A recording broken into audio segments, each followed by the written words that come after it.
नमस्कार शेतकरी बंधूंनो, मी ज्ञानेश्वर चिकणे. आज आहे 3 जानेवारी 2026. तर आपला हा पुढील हवामान अंदाज आहे मे महिन्यापर्यंतचा, म्हणजे जवळपास 30 मेपर्यंतचा अवकाळी पावसाचा अंदाज आहे. पुढील अवकाळी पाऊस कोणत्या महिन्यामध्ये, कोणत्या आठवड्यामध्ये अवकाळी पावसाची शक्यता आहे आपण या सांगणार आहोत अंदाजामध्ये. एकंदर तुम्हाला सांगायचं म्हणजे ही ज्वारी पहा, कपाशीच्या शेतामध्ये ज्वारी होती, म्हणजे कपाशी उपटून ज्वारी शिंपलेली आणि 1 डिसेंबरला हिला पाणी दिलं, म्हणजे पाणी दिल्यापासून तिथून पुढे उगवण शकता, सुरुवाती उगवण शकता, म्हणजे एका महिन्याची ज्वारी आहे ही. तर ज्वारीसाठी असं म्हणजेच हे वातावरण जे आहे अजून ढगाळ वातावरण, ढगाळ वातावरण अधूनमधून थोड्याफार प्रमाणामध्ये यायला पाहिजे, म्हणजेच महिन्यातून 2-3 वेळेस तरी ढगाळ वातावरण यायला पाहिजे. एका ढगाळ वातावरणाचा कालावधी, म्हणजे ढगाळ वातावरणाचा जो कालावधी असतो जवळपास 3 ते 4 दिवसाचा तरी तो असतो, सरासरी एकूण 3 ते 4 दिवसाचा कालावधी असतो त्यामध्ये ढगाळ वातावरणाचा. तर हा 3-4 दिवसाचा कालावधी ढगाळ वातावरणाचा राहणार आहे, म्हणजेच कालपासून ढगाळ वातावरण सुरू आहे, त्यामध्ये कालपासून तर आजसुद्धा ढगाळ वातावरण, आणि हे ढगाळ वातावरण उद्यापर्यंत राहणार आहे, म्हणजे उद्या 4 तारखेपर्यंत ढगाळ वातावरण राहण्याची शक्यता आहे.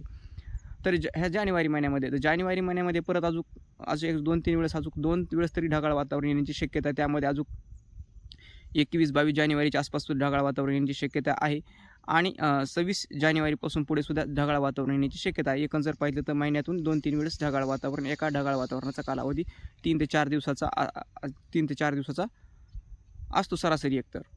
तर या जानेवारी महिन्यामध्ये मोठ्या पावसाची शक्यता किंवा नुकसानकारक पावसाची शक्यता नाही आहे. पण आता फेब्रुवारीमध्ये, तर फेब्रुवारीमध्ये सुद्धा फेब्रुवारीच्या पहिल्या आठवड्यामध्ये ढगाळ वातावरण व तुरळक ठिकाणी हलक्याशून थोड्या पड्यासारखा पाऊस होऊ शकतो फेब्रुवारीमध्ये, आणि फेब्रुवारीच्या शेवटच्या आठवड्यामध्ये सुद्धा पावसाची शक्यता आहे, पण तो हलका पाऊस, असा नुकसानकारक मोठ्या स्वरूपामध्ये पावसाची शक्यता नाही फेब्रुवारीमध्ये. तर मार्चमध्ये पहा, आता मार्चमध्ये थोड्या अजूनपणा पाऊस वाढणार आहे फेब्रुवारीपेक्षा मार्चमध्ये. तर मार्चच्या पहिल्या आठवड्यामध्ये पावसाची शक्यता आहे. एकंदर मार्चच्या मध्यभागी सुद्धा ढगाळ वातावरण होण्याची शक्यता, आणि मार्चमध्ये टेम्परेचरमध्ये सुद्धा वाढ होणार आहे मार्चमध्ये. तसं फेब्रुवारीपासूनच टेम्परेचरमध्ये वाढ होती, 15 फेब्रुवारीपासून टेम्परेचरमध्ये वाढ होत असते.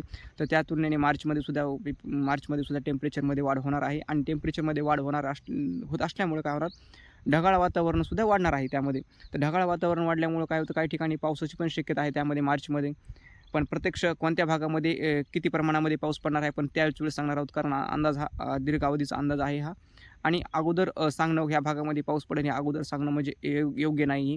पण एकंदर आपण म्हणू शकतो की मार्चच्या पहिल्या आठवड्यामध्ये किंवा दुसऱ्या आठवड्यामध्ये पाऊस पडण्याची शक्यता, असं आपण अंदाजे सांगू शकतो अंदाजामध्ये, किंवा मार्चमध्ये किती प्रमाणामध्ये पाऊस पडण्याची शक्यता एकंदर राज्यामध्ये. तर मार्चमध्ये फेब्रुवारीपेक्षा थोड्या प्रमाणामध्ये अवकाळी पावसाची वाढ होण्याची शक्यता आहे त्यामध्ये. आणि एप्रिलमध्ये पहा, एप्रिलच्या पहिल्या आठवड्यामध्ये देखील पावसाची शक्यता आहे. एप्रिलच्या पहिल्या आठवड्यामध्ये आपल्या राज्यातील बऱ्याच जत्रा आहे, त्यामध्ये आमच्या गावची सुद्धा एप्रिलच्या पहिल्या आठवड्यामध्ये जत्रा आहे. तर एप्रिलच्या ज्या भागामध्ये समजा एप्रिलच्या पहिल्या आठवड्यामध्ये जत्रा आहे, त्या जत्राला वातावरण ढगाळ वातावरण व बऱ्याच ठिकाणी अवकाळी पावसाची पण शक्यता आहे एप्रिलच्या पहिल्या आठवड्यामध्ये. मग पहिला आठवडा म्हटलं तर नंतर 1 एप्रिलपासून तो 7-8 एप्रिलपर्यंत तर राहणार असतो तो आठवडा. तर त्या आठवड्यामध्ये बऱ्याच भागामध्ये ढगाळ वातावरणासह पावसाची पण शक्यता आहे. तसेच एप्रिलमध्ये 15-16 एप्रिलमध्ये सुद्धा पावसाची हलक्या म्हणजे ढगाळ वातावरण सुद्धा होऊ शकते, आणि एप्रिलच्या शेवटच्या आठवड्यामध्ये सुद्धा ढगाळ वातावरण. एकंदर पाहिलं तर एप्रिलमध्ये ढगाळ वातावरणामध्ये ह्या 2-3 महिन्यापेक्षा वाढ होणार आहे त्यामध्ये, म्हणजे जानेवारी फेब्रुवारीपेक्षाही मार्चपेक्षाही एप्रिलमध्ये अजून वातावरण बिघडणार जास्त. आणि एप्रिलमध्ये म्हणजे एक सांगायचं म्हणजे की एप्रिलमध्ये ज्वारी असे आपली लवकर वेळेवर जी पेर झालेली ज्वारी असेल ती ज्वारी काढलेली येते, आणि त्यावेळेस मात्र वातावरण बिघडत असतं दरवर्षी. तशा प्रकार होणार आहे एप्रिलमध्ये.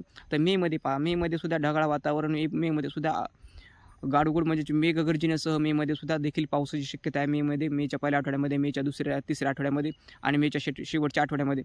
एकंदर पाहिलं तर मे महिनासुद्धा हा अवकाळी पावसाचा राहणार आहे. पण एकंदर पाहिलं तर गेल्या वर्षी ज्या प्रमाणामध्ये नुकसान झाली होती मे महिन्यामध्ये, त्याप्रमाणे पाऊस यावर्षी मे महिन्यामध्ये पडण्याची शक्यता नाही, किंवा पाऊस नाही सुद्धा आपण म्हणू शकतो. त्याप्रमाणे म्हणत आहे बरं का, पाऊस आहे पण त्याप्रमाणे तो जो पाऊस पडला होता तो पाऊस 200-300 मिलीमीटरपर्यंत सुद्धा देखील पडला होता. अगदी मे महिन्यामध्ये चंद्रभागेला महापूर आलेला होता 28-30 मेला. तसा पाऊस आता होणे शक्य येणार नाही, कारण तसा पाऊस जो असतो तसा पाऊस 50-60 वर्षांमधून एखाद्या वेळेस तसं निसर्गाची आपत्ती म्हणू शकतो आपण, तशी निर्माण होऊ शकते. पण तसं आता होत असते. पण तशीही म्हणजे पुढच्या येणाऱ्या मे महिन्यामध्ये तशी मात्र पाऊस नाही, फक्त अवकाळी पाऊस मात्र राहणार आहे. आणि मे महिन्यामध्ये मात्र काही भागामध्ये नुकसानकारक सुद्धा पाऊस पडण्याची शक्यता आहे मे महिन्यामध्ये. आणि मार्चमध्ये सुद्धा एप्रिल आणि एप्रिल महिन्यामध्ये सुद्धा थोड्याफार प्रमाणामध्ये नुकसानकारक पाऊस पडण्याची शक्यता आहे. एकूण जर पाहिलं तर एप्रिल आणि मे महिन्यामध्ये मात्र जास्त स्वरूपामध्ये पाऊस राहणार आहे. मार्चमध्ये कमी पाऊस, फेब्रुवारीमध्ये आज थोडाफार कमी, तर जानेवारीमध्ये पावसाची शक्यता नाही तशी. जानेवारीमध्ये फक्त ढगाळ वातावरणातूनच जाणार आहे जानेवारी. आणि जानेवारी हा पाऊस एकूण जर पाहिलं तर आपण वेलवर्गीय पीक असतं, तर वेलवर्गीय पीक असतं यांच्यासाठी सुद्धा हे वातावरण महत्त्वाचं असतं. आणि ह्यावर्षी आपण सांगितलं होतं पाहत होतो तुम्हाला की रेकॉर्ड तोड ह्यावर्षी थंडी राहणार आहे. आणि ह्यावर्षी थंडी म्हणजेच सतत कमी टेम्परेचर राहिलं संध्याकाळचं. त्यामुळे यावर्षी असे बऱ्याच शेतकऱ्यांचं म्हणणं आहे की ज्वारी ह्यावर्षी बरोबर नाहीत. आपण तसा अंदाजसुद्धा दिलेला होता बघा.